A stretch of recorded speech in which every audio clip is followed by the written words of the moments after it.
लेकिन यहाँ मुझे मिल गए मेरे काजी भाई मेरे बहुत अच्छे दोस्त हैं। और काजी भाई के बारे में वो भी मतलब उनसे मैं बहुत आइडियाज़ लेता हूँ वीडियोज़ के बारे में। काजी भाई से मिलवा देता हूँ। तो इसकी वजह से मैं गाड़ी सर्विस नहीं कराने जा सकता और लेट हो गया हूँ मैं।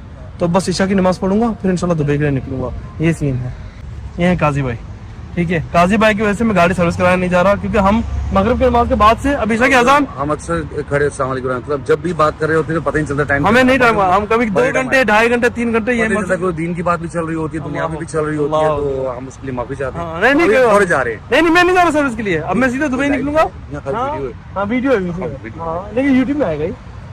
हाँ तो प्रॉब्लम बिल्कुल ठीक है, ठीक है। हमारा तो चलता रहता है ना। इंशाल्लाह नेक्स्ट वीडियो में आपको नजर आएंगे इंशाल्लाह। मैंने कहा इंट्रोड्यूस करवा दूं, काजी भाई से नहीं मिलवाया मैंने अब तक यार। हाँ जी वो तो लाजमी है। और मैंने लिंक भाई भी हैं, इस्लामी भाई भी हैं और मोहल्ले वाले भी भाई हैं। हम दोनों भाई हैं, भाई वो वाले नहीं, भाई लोग आ रहे हैं। वो वाले भाई नहीं।